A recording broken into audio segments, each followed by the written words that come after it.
कहानी की शुरुआत 2008 में होती है, जहां पर हम एक महिला को देखते हैं जो कि एक बार्न के अंदर बैठकर कुछ मुर्गियों को एक इमाम दस्ते से कूट रही थी, और वो भी अपने हाथों से। जिस तरह से वो ये सब कर रही होती है वो देखने में काफी ज्यादा भयानक था। साथ ही साथ हम पिंजरे के अंदर कुछ रेवन बर्ड्स को यानी कि कुछ क्रोस को भी देख पाते हैं। Damn, this raven bird again. अब सीन चेंज होता है जहाँ पर हम इसी महिला को देखते हैं। असल में इस महिला का नाम सुदर्शी होता है और ये अपने पति तारियादी के साथ में एक रेस्टोरेंट चलाती है, और इनका रेस्टोरेंट काफी ज्यादा फेमस है। मतलब यहाँ पर काफी अच्छा खाना मिलता था और उनका बिजनेस भी काफी अच्छा चल रहा था। जिसके बाद हम दोनों ही हस्बैंड वाइफ को किचन में देखते हैं, जहाँ सुदर्शी सब्जियां काट रही थी। तभी अचानक से उसको एक रेवन बर्ड किचन के अंदर दिखाई देता है, जिससे वो काफी घबरा जाती है। जिसके बाद उसे कुछ होने लगता है और वो चाकू लेकर अपने ही पति की तरफ बढ़ने लगी थी। वो उसे मारने की कोशिश करने लगती है, लेकिन अचानक से उसको होश आ जाता है। उसे ऐसा लग रहा था कि वहाँ पर कोई क्रो होगा, लेकिन वहाँ पर कोई भी कौवा नहीं था। अब सुदर्शी काफी ज्यादा घबरा चुकी थी और इसके चलते वो वहाँ से चली जाती है। तारियादी को उसका ये अजीब सा बर्ताव समझ में नहीं आता, इसलिए वो अपनी बीवी से बात करने जाता है। अब तारियादी उसे एक शीशे के सामने देखता है। वो उसके पास जाता है, उससे पूछता है कि उसे हुआ क्या है, लेकिन तभी वो नीचे गिर पड़ती है और वहीं पर बेहोश हो जाती है। तारियादी अपनी दोनों बेटी वुलन और माया को आवाज लगाने लगता है, लेकिन सुदर्शी अचानक से ही पजेस हो जाती है और वो अपनी बॉडी को बहुत ही ज्यादा बेंड कर लेती है और अजीब तरह से हंसने लगती है। और यहीं पर अब सीन कट हो जाता है, जिसके बाद हम 2010 की कहानी देखते हैं, जहाँ पर तारियादी को दिखाया जाता है जो कि कई सालों के बाद अपने घर वापस आया था। दरअसल वो उस हादसे के बाद मेंटली अनस्टेबल हो गया था, लेकिन अब वो थोड़ा बहुत ठीक है। अब वो अपने ब्रदर इन लॉ डॉक्टर रोनी की वजह से डिस्चार्ज हुआ था। खैर आते ही वो अपनी दोनों बेटियां वुलन और माया को आवाज लगाता है। अब वुलन उसकी छोटी बेटी थी, इसलिए वो अपने पिता को देखकर काफी ज्यादा एक्साइटेड हो जाती है। खैर रोनी माया को कहता है कि उसके पिता की हालत पहले से स्टेबल है, लेकिन इसके बावजूद उसे अपने पिता के बर्ताव को मॉनिटर करने की जरूरत थी। लेकिन डॉक्टर रोनी जो होते हैं वो उसे उसके ट्रॉमा से रिलेटेड बात करने के लिए साफ इनकार करते हैं, और रोनी उससे उसकी मदर के बारे में पूछता है, जिस पर वो ये बताती है कि उनकी कंडीशन में कोई भी सुधार नहीं है। वो खाना पीना बहुत कम करती हैं। दरअसल पदस होने के बाद से सुदर्शी की हालत भी बहुत ही ज्यादा खस्ता हो चुकी थी। खैर अब जो माया होती है वो अपने मामा जी डॉक्टर रोनी से अपनी बहन यानी कि माया की माँ से मिलने के लिए कहती है, लेकिन इसी बीच होता यह है कि रोनी के पास उसकी बीवी का कॉल आ जाता है, जिसके बाद उसे वहाँ से जाना पड़ता है। अब रात में ये लोग साथ में ही खाना खा रहे होते हैं, जहाँ पर खाना खाते समय माया के जो पिता होते हैं वो उसको ये कहते हैं कि उसे दोबारा स्कूल जाना चाहिए, क्योंकि उसने ऑलरेडी काफी लेट कर दिया है और अब ऐसे और नहीं चलेगा। वो इंतजार नहीं कर सकता माया की ग्रेजुएशन अटेंड करने के लिए। उसकी माँ और वो वहाँ पर साथ में आएंगे, और बस इतना कहते ही वो माया से पूछ लेता है कि उनकी माँ कहाँ पर है, जिस पर वो बताती है कि वो अपने बेडरूम के अंदर ही है। खैर अब सीन आधी रात की तरफ आता है, जहाँ पर तारियादी सुदर्शी के साथ डांस कर रहा था। अब यहाँ उन दोनों के बीच हम एक रोमांटिक बॉन्ड बनता हुआ देख पाते हैं। तभी दूसरी तरफ माया की आंख खुलती है और वो म्यूजिक सुनती है। वो अपनी माँ के रूम में जाती है, जहाँ पर उसके पिता को ये कहती है कि दरअसल उसके पिता अकेले ही डांस कर रहे हैं, या फिर ये कहें कि वो अपनी बीवी को हेलुसिनेट कर रहे थे, क्योंकि सुदर्शी तो बेड पर बीमार पड़ी हुई थी और तो और वो होश में भी नहीं थी। ये देखकर माया को काफी बुरा लगता है। खैर अब वो अपने रूम में जाने लगती है, लेकिन तभी वो नोटिस करती है कि विंडो पर किसी ने पत्थर फेंका था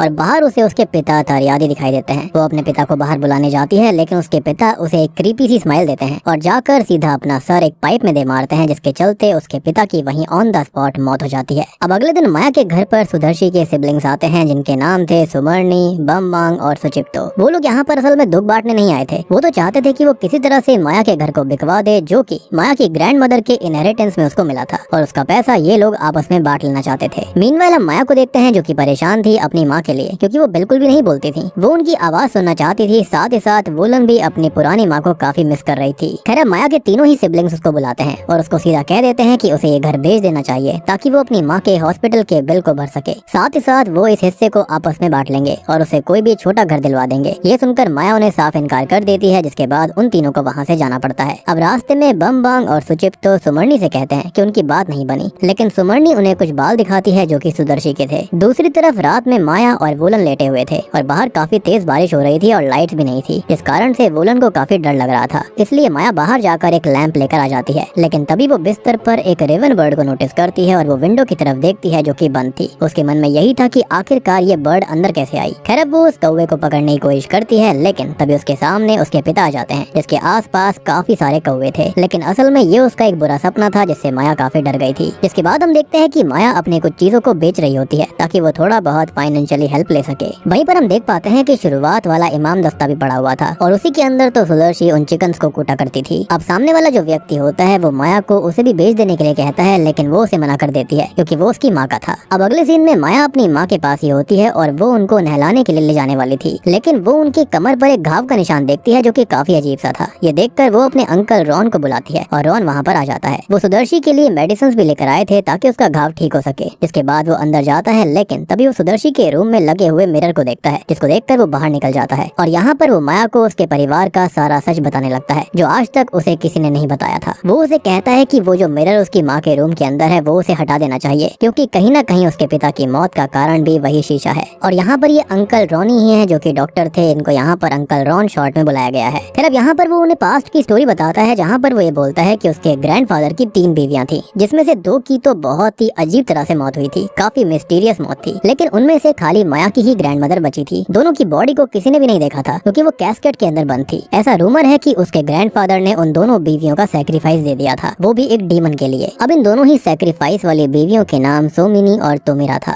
जिसमें सोमिनी जो थी वो थर्सडे 24 मई 1964 को खत्म हुई। बात करी जाए तोमिरा के बारे में तो वो थर्सडे 19 मार्च 1964 को खत्म हुई थी। लेकिन दोनों के ही मरने का टाइम और डे जो था वो बिल्कुल सेम था और ये सब एक रिचुअल का हिस्सा था। लेकिन माया के ग्रैंडफादर ने कसम खाई थी कि वो ये सब एंड करेंगे, जिसके बाद वो एक रिचुअल करने चले गए। उस वक्त वहाँ पर रोनी भी था जो कि बाहर से सब कुछ देख रहा था और रिचुअल के अंदर ग्रैंडफादर क्रो को मारकर उसका खून पीते हैं। इसके बाद वो एक इमाम दस्ते पर लेट जाते हैं। इसके बाद वो मिरर भी वहाँ पर होता है, जिसके अंदर से वो डीमन निकलता है, जिसे इस मूवी के अंदर पेरेवांगन के नाम से भी जाना गया है और वही इस मूवी का नाम भी है। असल में पेरेवांगन का अर्थ होता है कोई दुष्ट आत्मा या फिर काली शक्ति या फिर कोई डीमन। अब इसका लिटरल मीनिंग देखा जाए तो उसका मतलब स्ट्रेचिंग होता है, लेकिन मूवी के हिसाब से वो फिट नहीं होता। लेकिन यहाँ पर इसको हम डीमन ही मानेंगे और ग्रैंडफादर को उसी इमाम दस्ते से मार देता है। अब यहाँ ग्रैंडफादर से मतलब था माया के नाना जी, मतलब कि सुदर्शी और रॉन के पिता। दरअसल इस डीमन को ग्रैंडफादर ने कैप्चर किया हुआ था और वो रोज उसको फीड करता था और इसके बदले में उसे दौलत का गिफ्ट मिला, पैसे मिले। खैर अब कहानी के ही बीच में होता यह है कि अंकल रॉनी जो होते हैं उनकी बीवी का कॉल फिर से आता है, जिसके चलते उन्हें घर जाना पड़ता है। जिसके बाद माया अपने अंकल के कहने पर उस मिरर को वहाँ से हटाने जाती है। लेकिन एंटर होते ही मिरर के अंदर से उसे उसकी माँ के साथ एक डीमन दिखाई देता है, जिसको देखकर वो डर जाती है और देखती है कि वुलन अपनी माँ के रूम में जा रही थी। तब माया उसे रोक देती है क्योंकि वहाँ पर खतरा हो सकता था। लेकिन तभी शॉकिंगली उन्हें उनकी माँ की आवाज आती है, जो कि इतने सालों से नहीं आई थी, जो कि उन्हें उनकी ही आवाज लग रही होती है। और वुलन ये सुनकर भागकर अपनी माँ के पास जाती है। साथ ही साथ उसकी बहन भी उसके साथ थी और अपनी माँ को इस तरह से बोलता हुआ देखकर वो हैरान रह जाती है, जिसके साथ ही उसकी माँ के पीछे का घाव भी भरसा गया था। मीनवाइल हम रॉनी को देखते हैं जो कि रेलवे क्रॉसिंग पर था, लेकिन तभी उसे कुछ हो जाता है और वो पलट सा हो गया था और ट्रेन के सामने जाने लगता है और तभी उसकी शॉकिंगली मौत हो जाती है। यानी कि उसने यहाँ पर कहानी बताई थी, लेकिन डीमन नहीं चाहता था कि वो पूरी कहानी बयां कर दे। अब दूसरी ओर माया की आंख आधी रात को खुलती है, जहाँ पर वुलन उसे नहीं मिलती। वो उसको ढूंढने जाती है, जहाँ पर वो उसको एक चादर ओढ़े मिलती है। माया उससे पूछती है कि वो इतनी रात गए यहाँ पर क्या कर रही थी, जिस पर वो बताती है कि वो अपनी माँ के साथ हाइड एंड सीक खेल रही है और इतना कहकर वो वहाँ से चली जाती है। तभी हम माया के पीछे एक चादर को अपने आप ही हिलता हुआ देखते हैं, जिसे माया नहीं देख पाती।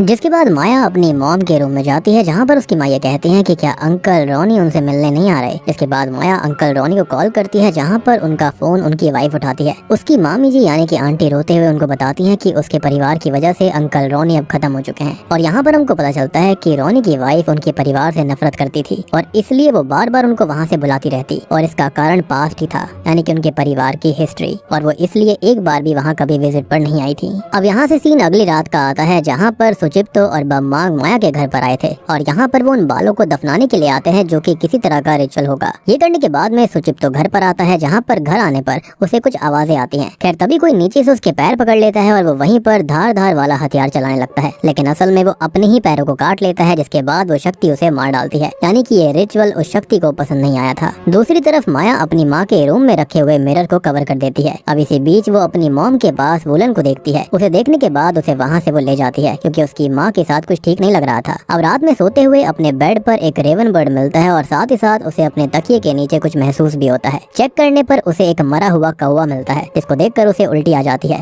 और वो वॉश बेसिन में जाती है, जहाँ पर उल्टी के साथ साथ उसके मुंह से खून और कौवे के पंख निकलते हैं और उसका मुंह खून के अंदर था और वो मुंह धोने लगती है, लेकिन कुछ भी नहीं निकलता। वो ऐसा बार बार करती है, लेकिन इसका कोई फायदा नहीं था। लेकिन तभी अचानक से वो खून गायब हो जाता है और ये चीजें काफी ज्यादा अजीब थी। ऐसा लग रहा था कि वो ये सब हेलुसिनेट कर रही हो। अब इसके बाद वो बेड पर जा रही होती है कि तभी वो अपनी बहन वुलन को देखती है, जो कि बाहर थी। वो अपनी बहन को ढूंढने बाहर जाती है, जहाँ पर वुलन कुएं के ऊपर खड़ी थी। वो वहाँ से कूदने ही वाली होती है कि तभी उसकी बहन माया उसको बचा लेती है, जिसके बाद वो उसे अंदर सुला देती है। अब अपनी माँ के रूम में वो जाती है, जहाँ पर जाते ही मिरर से कपड़ा फिर हट जाता है, जिसके बाद माया उस मिरर को बाहर ले जाने लगती है। बाहर ले जाते वक्त हम मिरर के अंदर एक डीमन का रिफ्लेक्शन साफ साफ देख पाते हैं। खैर अब वो मिरर को बाहर लाकर उसे तोड़ने की कोशिश करती है, लेकिन लाख कोशिशों के बावजूद भी वो नहीं टूटता। ऑब्वियस सी बात है, वो एक मैजिकल मिरर था। जिसके बाद वो उसे वहीं छोड़कर अंदर आ जाती है, जहाँ पर हम मिरर के अंदर एक डीमन को देखते हैं। अब अगली सुबह वुलन अपनी माँ के साथ होती है कि तभी वहाँ पर माया आती है, जो कि मिरर को दीवार के ऊपर टंगा देखती है, जिससे वो काफी घबरा गई थी। लेकिन वो इसके बावजूद भी काफी नॉर्मल रहने की कोशिश करती है। वो अपनी बहन को फ्रिज में से ड्रैगन फ्रूट लेकर आने के लिए कहती है, जिसके बाद माया अपनी माँ के कपड़े चेंज करने लगती है। लेकिन तभी वो अपनी माँ के पीछे घाव को वापस से देखती है, जो कि हरा था। ये देखकर वो काफी हैरान रह जाती है। उसकी माँ कहती है कि वो सब मरेंगे। ये सुनकर माया अपनी बहन को लेकर वहाँ से निकलने लगती है। अब रास्ते में उसे एक लेडी मिलती है, जो कि पहले तो एक बैगर दिखाई दे रही थी, लेकिन असल में वो वही डीमन था जो कि उससे उसकी सोल मांगता है। ये देखकर वो जल्दी से अपनी कार भगाती है, लेकिन वो बूढ़ी महिला उसकी कार से चिपक जाती है। लेकिन जैसे तैसे वो अपनी आंटी के घर पर पहुंच गई थी। अब जैसा कि हमको शुरुआत में दिखाया गया था कि सुदर्शी के घर पर उसकी कजन सुमरनी आई थी और इन लोगों के पास कोई चारा नहीं बचा था, जिसके चलते ये अपनी आंटी के ही घर चले गए। अब उनकी आंटी सुमरनी उनको अंदर लेकर जाती है। अब अंदर जाकर माया उनसे हेल्प मांगने की कोशिश करती है, जिस पर सुमरनी उनको बताती है कि उसने हेल्प कोशिश करी थी। इसी वजह से सुचिप्तो को उसकी जान गंवानी पड़ी, जिसके बाद में बम्बांग को उसने दूर भेज दिया ताकि उसे कुछ भी न हो। जिसका मतलब ये था कि सुमरनी समेत बाकी जो कजन्स थे वो माया का बुरा करना नहीं चाहते थे, बल्कि उसे बचाने के लिए उसने हेयर वाला रिचुअल करवाया। इनफैक्ट वो घर को भी बेचने के लिए इसलिए ही कह रहे होंगे। एंड ऑब्वियस सी बात है, हमको सुचिप्तो की मौत से ये चीज पता चल गई थी कि ये रिचुअल फेल हो चुका था। उनकी आंटी उनको बताती है कि जो उनके घर पर है वो उनकी माँ नहीं है। यहाँ पर हमको पता चलता है कि सुमरनी को कोई भी हिस्सा नहीं चाहिए था। वो तो ये चाहती थी कि माया अपने परिवार के साथ उसके ग्रैंडफादर का घर छोड़ दे, क्योंकि उसे ऑलरेडी पता था कि ये सब कुछ जो हो रहा था वो उसी डीमन पेरीवांगन की वजह से हो रहा था। अब सुमरनी उनको बताती है कि पास्ट में माया के नाना जी ने उस डीमन से एक डील करी थी, लेकिन उसके नाना जी की दोनों बीवियों के खत्म होने के बाद उसने ये सब खत्म करने के बारे में सोचा, और ये खत्म करने के लिए उसने अपना सैक्रिफाइस देना चाहा, और उसने ये किया भी। लेकिन उसकी माँ ने उस डीमन को दोबारा जिंदा कर दिया, और उसने ऐसा इसलिए किया ताकि उसका जो रेस्टोरेंट वो ओपन कर रही थी वो ठीक से चल सके। यानी कि शुरुआत में जो हमको दिखाया गया था कि उसका रेस्टोरेंट अच्छा चल रहा था, वो इसी डीमन की वजह से था। यानी कि शुरुआत से वो जो अजीब चीजें कर रही थी वो इसी पेरीवांगन डीमन की वजह से था। अब देखो, इसके लिए उसे अपनी सबसे प्यारी चीज जिससे वो प्यार करती है कि मतलब उसे तारियादी को सैक्रिफाइस करना था, लेकिन उसने ऐसा नहीं किया। तभी हमने मूवी की शुरुआत में देखा था कि सुदर्शी अपने पति को मारने की कोशिश करती है, लेकिन वो मार नहीं पाती। यानी कि वो पजस नहीं हुई थी, बल्कि उसे ऐसा करना ही था। खैर वो उसे सैक्रिफाइस नहीं कर पाई, इसलिए डीमन ने अपनी चाल चली और तारियादी को पागल कर दिया, और बाद में घर आने के बाद उसकी जान भी डीमन ने ही ली थी। और जो वो मिरर है वो रास्ता है डीमन का, ताकि वो दूसरी दुनिया में आ जा सके, और उसी के जरिए वो हमारी दुनिया में आता है और वापस वहीं से अपनी दुनिया में चला जाता है। और इस तरह के काफी सारे मिरर्स होते हैं, जो कि इंडोनेशियन मूवीज के अंदर हमने काफी बार ऑलरेडी देख रखा है। दरअसल एक बार ये डीमन कर्स अगर शुरू हो जाता है, तब वो यहाँ पर 7 जनरेशन तक पीछा नहीं छोड़ता। मतलब कि ये कर्ज जो है वो पीढ़ी दर पीढ़ी चलता ही रहेगा, एटलीस्ट 7 जनरेशन तक। सुमरनी कहती है कि अब शायद काफी देर हो चुकी है उसकी माँ को बचाने के लिए, लेकिन वो एक काम कर सकती है, उनके पास एक और मौका है, और वो उसे पानी देती है जो कि सदर्न सी का था। और हम जानते हैं ये पानी कहाँ का है, क्योंकि इसके बारे में मैंने already curse of the 7 seas latest horror movie के अंदर बात कर रखी है। तो अगर आप उसको देखना चाहते हैं जाकर देख सकते हैं, इसके बारे में आपको डिटेल में पता चल जाएगा। खैर अब वो उसको कहती है कि वो इस पानी को अपनी माँ के सर से लेकर पैर तक डाल दे, और इस चीज को उसे 7 बार करना पड़ेगा। अगर ये काम नहीं किया तो उसे उसकी माँ को जिंदा ही जलाना पड़ेगा, और वही आखिरी रिजॉर्ट होगा, ताकि जो डीमन का लिंक होगा वो उससे टूट जाए। लेकिन इसके लिए वो तैयार नहीं थी, और तब सुमरनी उसको कहती है कि उसे ऐसा करना ही होगा, नहीं तो सबकी जान को खतरा था। उसकी बातें सुनकर माया तैयार हो जाती है, और जाने से पहले वो अपनी आंटी से वुलन को अपने साथ रखने के लिए कहती है, लेकिन आंटी कहती है कि वो माया के साथ ज्यादा सुरक्षित रहेगी। जिसके बाद माया और वुलन वहाँ से निकल जाते हैं। अब उनके जाने के बाद में सुमरनी भी कुछ रिचुअल्स करने लगती है, ताकि उनके जीतने के चांसेस बढ़ जाएं। लेकिन वहाँ पर वो डीमन आ जाता है और सुमरनी को भी जान से मार डालता है, ताकि वो बीच में कोई भी बाधा न डाले। तभी माया अपने घर पर पहुंच जाती है, लेकिन वो वुलन को कार में ही रहने के लिए कहती है और अंदर चली जाती है, जहां पर वो अपनी माँ के ऊपर वो पानी डालने लगती है। मीनवाइल होता यह है कि वुलन को उसके अंकल रोनी दिखाई देते हैं, जो कि उसे बाहर ले जा रहे थे, लेकिन वो अंकल रोनी नहीं बल्कि वही डीमन था। ये सब माया भी देख लेती है और वुलन को आवाज लगाने लगती है, लेकिन इसी बीच उसकी माँ सुदर्शी उठ जाती है और वो अभी भी पजस्ड हालत में थी। जिसके बाद वो अपनी बेटी माया के ऊपर ही हमला कर देती है। तभी वो डीमन जो होता है वो वुलन को बार्न में लेकर चला जाता है, जहाँ पर वो रिचुअल परफॉर्म हुआ था डीमन को बुलाने वाला।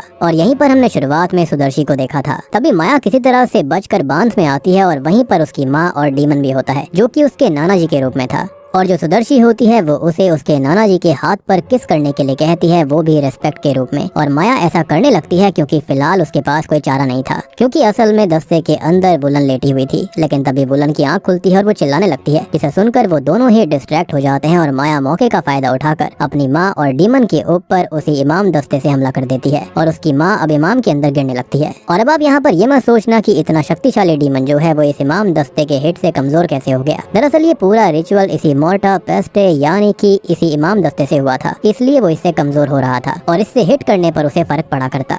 अब यहाँ वो डीमन वुलन के पास बढ़ने लगता है, लेकिन माया किसी तरह से उसकी माँ को उस इमाम दस्ते से कुचलने लगती है, जिससे कि वो डीमन कमजोर होकर गिर पड़ता है, क्योंकि ऑब्वियस सी बात है वो उससे अटैच हो रखा था। और तभी हम देख पाते हैं कि सब कुछ नॉर्मल सा हो गया था, लेकिन ऐसा खाली उन दोनों को लगता है। खैर वो दोनों वहाँ से निकलने लगते हैं कि तभी वुलन जो होती है वो माया को मिरर के बारे में याद दिलाती है, जिसके बाद माया मिरर लेने अंदर जाती है, लेकिन तभी उसकी माँ उस पर हमला कर देती है और उसे नीचे गिरा देती है। इधर बहुत देर हो चुकी थी और माया लौटी नहीं थी, इसलिए वुलन अंदर जाकर चेक करती है, जहाँ पर वो अपनी माँ को माया के पास देखती है और उसे देखकर वुलन जलता हुआ लैंप उस पर फेंक देती है, जिससे कि उसकी माँ जलकर मारी जाती है और अब जाकर सब कुछ ठीक हो गया था। यानी कि यहाँ पर सुमरनी ने बताया था कि सब कुछ तभी ठीक होगा जब वो अपनी माँ को जला देंगे, अगर वो पानी फेल हो जाता है तो। अब सीन चेंज होता है, जहाँ पर माया उस मिरर को एक लेक में बहा देती है, जिसके बाद वो दोनों बहनें अपनी कार में ही थी। तभी वुलन को अचानक से क्रो की आवाज आती है और उसकी बहन कार में नहीं थी। बाहर जाकर देखने पर वो माया को देखती है, जो कि पजस्ड हो रखी थी और वो एक क्रो को खा रही होती है, जिसका मतलब ये था कि कर्स अभी खत्म नहीं हुआ था। और ऑब्वियस सी बात थी, जो माया इतनी देर तक अपनी माँ के साथ होती है, वहाँ पर उसने वो रिचुअल उसके ऊपर कर दिया था, यानी कि अपना डीमन उसके अंदर ट्रांसफर कर दिया। और तभी तो डीमन ने सुदर्शी के ऊपर इजीली आग लगने दी थी। और अब ये बात हमको समझ में आ चुकी है कि ये जो कर्स है वो पूरी 7 पीढ़ी तक इनके साथ रहेगा। और अब यहाँ पर माया इसका मेन विक्टिम होने वाली थी। और बूम, इसी के साथ में ये मूवी यहीं पर खत्म हो जाती है।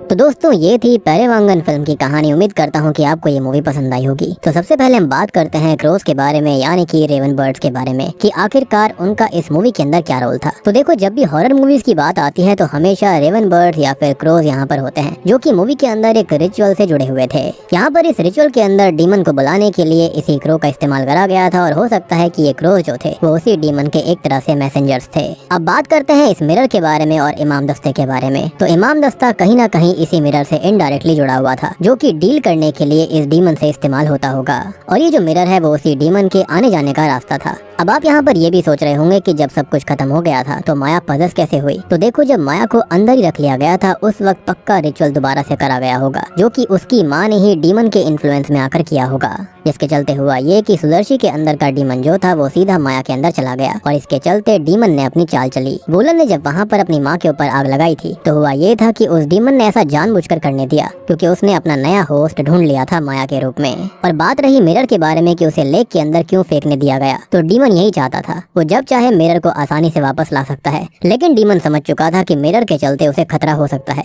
कोई आकर अगर उस मिरर को तोड़ देगा या फिर उसे नुकसान पहुंचाएगा तो डीमन को भी दिक्कत हो सकती थी, जिसके चलते उसने उस मिरर को ही बहने दिया। और अब ये बात हम जानते हैं कि पक्का ये जो कर्स है वो 7 पीढ़ियों तक ही चलने वाला है। यहाँ पर इनके नाना जी ने जो गलती करी थी इसका खामियाजा पूरे 7 जनरेशन को भुगतना पड़ेगा। तो उम्मीद करता हूँ कि अब आपको ये फिल्म अच्छे समझ में आ गई होगी। समझ में आ गई है तो वीडियो को लाइक कर दीजिए, चैनल के ऊपर नए हैं तो सब्सक्राइब कर लीजिए ऐसी ही इंटरेस्टिंग वीडियोस के लिए। इनकेस अगर कोई डाउट है तो do let me know in the comment section में, जल्दी से जल्दी उसका रिप्लाई कर दूंगा। तो मैं आप सबको मिलता हूँ अगली वीडियो के साथ में, तब तक के लिए